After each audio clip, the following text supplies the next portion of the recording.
Hello, Abnormal Investigations. I've got an encounter for you that was sent in. I am going to put a warning on this for anybody that has a weak stomach. This is a very terrible encounter that happened. It is very gruesome and it is very evil. So you have been warned that it's a very disturbing story and may not be for everybody. Adult content only. I'll never forget the night our old neighbor, Pierre, went missing in Louisiana swamp. It was a night that had changed me forever, and one that had made me question everything I thought I knew about the world. Growing up in the bayou, I'd heard stories about the Rougarou, a legendary shapeshifter said to roam the swamps. My grandpa used to tell me tales about how the Rougarou could take on many forms, from a wolf-like beast to a humanoid figure with glowing eyes. I never put much stock in those stories, figuring they were just old wives' tales, meant to scare the kids into behaving. But that night, I saw something that'd make me a believer, that would haunt me the rest of my life. Pierre had been acting strange for weeks, complaining about hearing strange noises in the swamp and seeing shadowy figures lurking in the trees. We all thought he was just getting old and paranoid, but looking back, I reckon he was trying to tell us something. The night he went missing, I was out on my pirogue fishing for catfish. I saw Pierre's boat. It was abandoned and just drifting slowly in the current. I knew something was wrong, so I tied up my boat and I went looking for him. And that's when I stumbled upon the search party. We combed the swamp, calling out Pierre's name, but there was no response.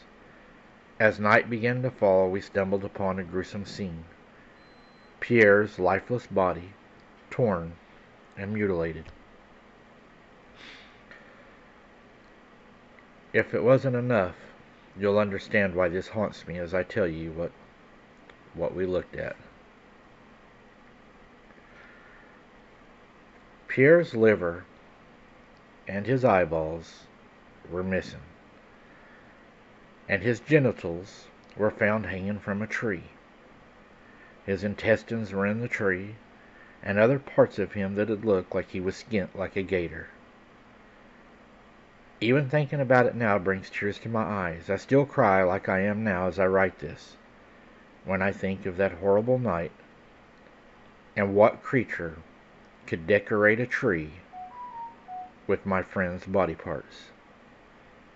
It was then that I saw it, as we were standing there looking at the gruesome tree. The Rougarou. It was just standing out there looking at us. It was a ways off, but it was close enough that you could see and tell what it was. I wanted to run. The search party had already left and they were well ahead of me. I was still standing there grieving. I wanted to say a prayer over him before we left. But then I couldn't even run. My feet felt rooted to the ground. This Rougarou, or whatever you want to call it, this thing just started standing there and it started shaking. It was a weird shake. It's like the longer it shaked, the more its body contorted and twisted, until this damn thing was standing on two legs. It was wearing a twisted, corrupted face like something out of a damn nightmare. I turned and I ran as hard as I could. And I did make it back home that night. I still wonder to this day why the Rougarou decorated that old tree with Pierre's body parts. Was it a message? Was it just plain evil?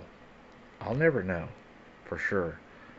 But it's a question that haunts me to this day. And then there was Jed. He was a gator hunter who went missing in the same swamp. They found him just up the river days later. His head was missing from his body. And then they found his head hung from a cane pole that he used to catch catfish and gators with a hook stuck in his eye socket. His head was dangled over the water like bait for gators. It was a gruesome sight, my friends told me that were on the search party. and it made me realize that there's something very evil lurking in these swamps. I'm convinced now that the Rougarou is real and it's still out there. It's waiting for its next victim. I'll never set foot in those swamps again, not alone and not at dark, and I'll make sure to warn everyone I know about the dangers that lurk within. Even now I still think about that night and the lessons I learned from the Rougarou. It's a reminder that the darkness out there, well, it's just waiting to pounce on anybody that comes along at the wrong time. The coroner's reports and the newspaper all said gator attacks. They were both supposed to be gator attacks. So I guess the gators down here now, well, they decorate trees with their victims. And they use us for bait, I guess, to catch their relatives. That makes a lot of sense, don't it? Yeah, that's a very sad story. There's definitely something going on, and there ain't no gator doing that. I'll tell you that right now. That's crazy. Wow. I'm sorry that you had to endure that and to see that. That had to be very traumatizing. But those swamps down there, I've heard a lot of stories about them, and there's supposed to be a lot of evil in them swamps. I've even heard people say nothing surprises them in what comes out of them swamps. Thank you for sharing your story. And until next time, guys, keep your head on a swivel and don't be something's dinner.